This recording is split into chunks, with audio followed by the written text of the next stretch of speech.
सभी भाई बहनों को सिस्टर रीना की तरफ से जय मसीह की। एक बार फिर से हम आपके बीच में परमेश्वर के कलाम को लेकर आते हैं कि उपवास हम कैसे करें। आज हमें उपवास करने के बारे में जानना है।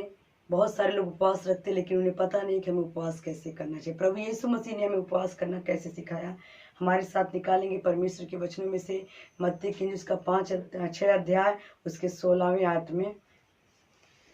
जब तुम उपवास करो तो कपटियों के समान तुम्हारे मुंह पर उदासी न छाई रहे, क्योंकि वे अपना मुंह बनाए रहते हैं ताकि लोग उन्हें उपवासी जाने। हालेलुया। तो मेरे प्रियो, इस 6 के 16 में लिखा हुआ कि जब तुम उपवास करो तो कपटियों के समान तुम्हारे मुंह पर उदासी छाई ना रहे। मेरे प्रियो, आज बहुत सारे लोगों को हम देखते हैं उपवास रखते हैं, और जब उपवास रखते हैं तो क्या करते हैं, 11-12 बजे तक घूमते रहेंगे और अपना मुंह बनाए रहेंगे इधर उधर और दिखाएंगे, और उनका चेहरा लटका हुआ रहेगा। तो जो देखते हैं लोग तो कहेंगे अरे भैया क्या हुआ, आज आपने मुंह लटकाया है। तो ये कहेंगे अरे आज हमने उपवास रखा है। और कपटियों के समान अर्थात वो दूसरों को दिखाने के लिए उपवास रखते हैं, मुंह बनाए रहते हैं, ताकि लोग जो उनसे बार बार पूछ सके आखिर आपने मुंह क्यों लटकाया, आखिर क्या बात है। तो लोग कहेंगे अरे आज हमने उपवास रखा है। बाइबल कहता है कि जब तुम उपवास रखे तो कपटियों के समान अपने मुंह को लटकाए ना रखे, तेरे चेहरे पर उदासी ना रहे। तेरे चेहरे पर उदासी बिल्कुल नहीं होनी चाहिए, क्योंकि वे अपना मुंह बनाए रहते हैं। कपटी लोग क्या करते हैं, अपने मुंह को हमेशा बनाए रहते हैं, लोगों को दिखाने के लिए। लोगों के बीच में जाते हैं तो अपने मुंह को बनाए रहेंगे और एकदम बिल्कुल शांत में रहेंगे और कुछ ना बोलेंगे ना बात करेंगे, और ऐसे रहेंगे जैसे लगता है कितना दिन से इन्होंने खाना छोड़ दिया हो। हालेलुया। मैं तुमसे लेकिन प्रभु यीशु मसीह क्या कह रहा है कि तुम्हारा उपवास कपटी के समान नहीं होना चाहिए। उपवास भी रखते हैं लोग, साथ में गालियां भी देते हैं, झगड़े भी करते हैं। उपवास भी रखते हैं, अपने पड़ोसी से प्रेम भी नहीं करते हैं। उपवास रखते हैं लेकिन दूसरों की बुराई में लगे रहते हैं और ये उदासी बनाकर रखते हैं। उदासी का कारण यही है कि अपने परिवार में ही आपके मेल मिलाप नहीं था, आपके पड़ोसी से प्रेम नहीं था, और आपने उपवास तो रख लिया है लेकिन अंदर से आपके अंदर कोई उत्साह कोई खुशी है ही नहीं। लेकिन प्रभु कहता है कि मैं तुमसे कहता हूँ, मैं तुमसे सच कहता हूँ मैं तुमसे सच कहता हूँ कि वे अपना प्रतिफल पा चुके। वे अपना प्रतिफल पा चुके। रखे तो उपवास हैं, उपवास के बीच में उनके अंदर कोई प्रेम है ही नहीं। प्रेम का फल नजर ही नहीं आ रहा है, आनंद का फल नजर ही नहीं आ रहा है, शांति का फल नजर ही नहीं आ रहा है, धीरज का फल नजर ही नहीं आ रहा है, कृपा का फल नजर ही नहीं आ रहा है। और हम कहते हैं कि उपवासी हम हैं और अपने सामने वाले से हम प्रेम ही नहीं कर रहे हैं, परिवार में प्रेम ही नहीं है।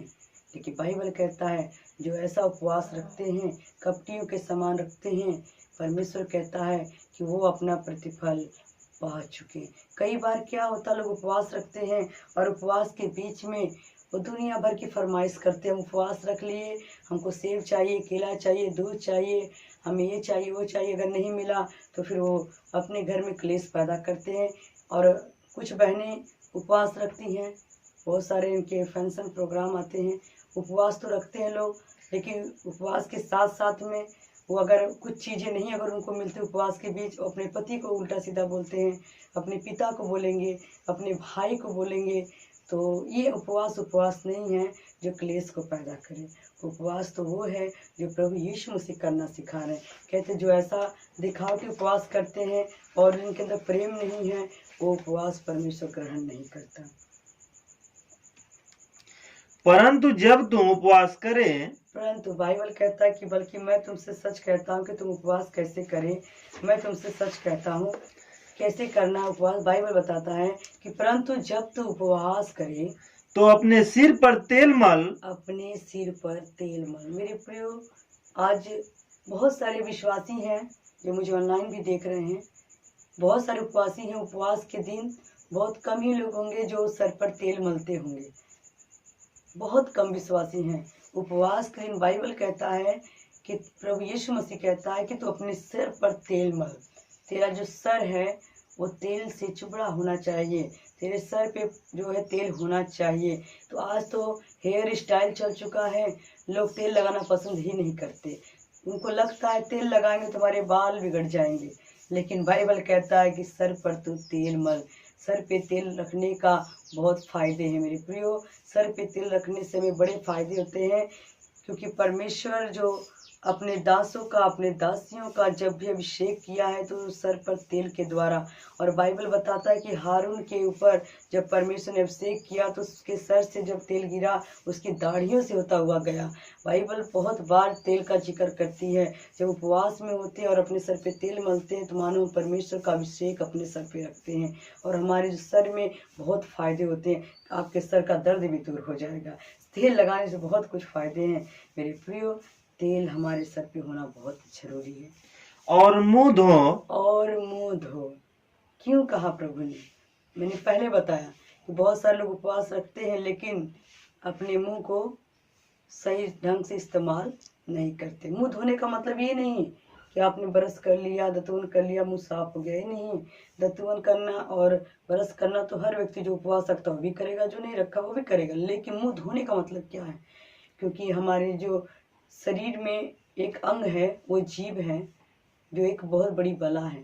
बाइबल कहता है कि जो जीभ एक बला है, भला होता कि जैसे घोड़े की लगाम होती है वैसे तेरी जीभ की जो क्या थी लगाम हो। क्योंकि जीभ जो है बड़े बड़े जंगल में आग लगा देती है, बड़े बड़े घरों में आग लगा देती है। ये जीभ की भी लगाम होती तो अच्छा होता। एक छोटी सी पतवार पूरी जहाज को मोड़ लेती है, और ये जीभ को जो अपने कंट्रोल में करता है वो बहुत कुछ अपना बचा लेता है। मेरे प्रिय, कहने का मतलब है ये जीभ जो है, ये मुंह जो है, वो बहुत निंदा, चुगली, डाह, जलन, गालियां, बुराइयां करती है। और हम इसे मुंह से हम प्रेम नहीं बोलते, प्रेम के शब्द नहीं बोलते, इस मुंह से हम गालियां दे रहे हैं। बहुत सारे बहनों का, भाइयों का कहना था हमने 40 उपवास रख लिया। तो क्या 40 उपवास उन्होंने रखा तो क्या 40 दिन में उन्होंने किसी को गाली नहीं दिया, चुगली नहीं किया, बुराई नहीं किया? इस जुबान से, इस मुंह से ऐसा हो नहीं सकता।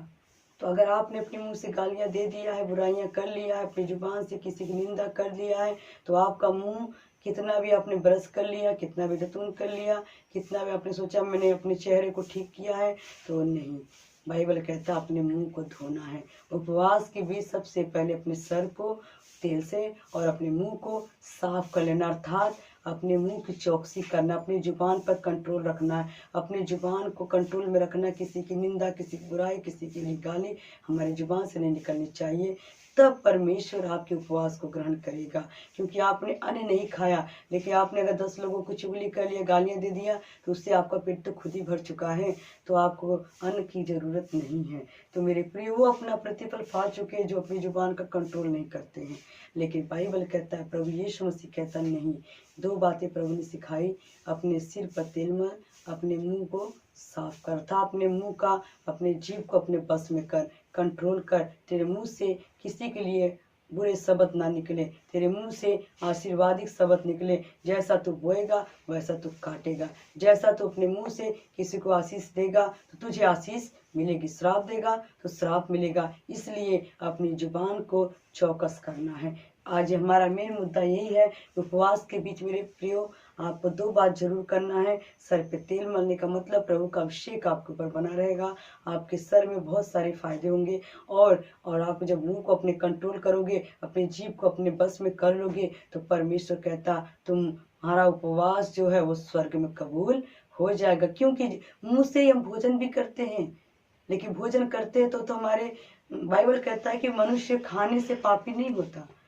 मनुष्य खाने से पाप नहीं होता, जो वो खाता है वो तो अपना लैट्रिन के द्वारा वो बाहर निकाल देता है। लेकिन मनुष्य पापी कब होता है?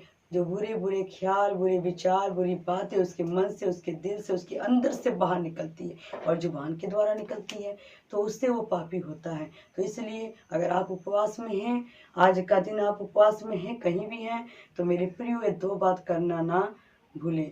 सर पे तेल मलें और अपने मुंह को साफ करके रखिए, अपने मुंह को आप कंट्रोल करके रखिए। आगे पढ़िए।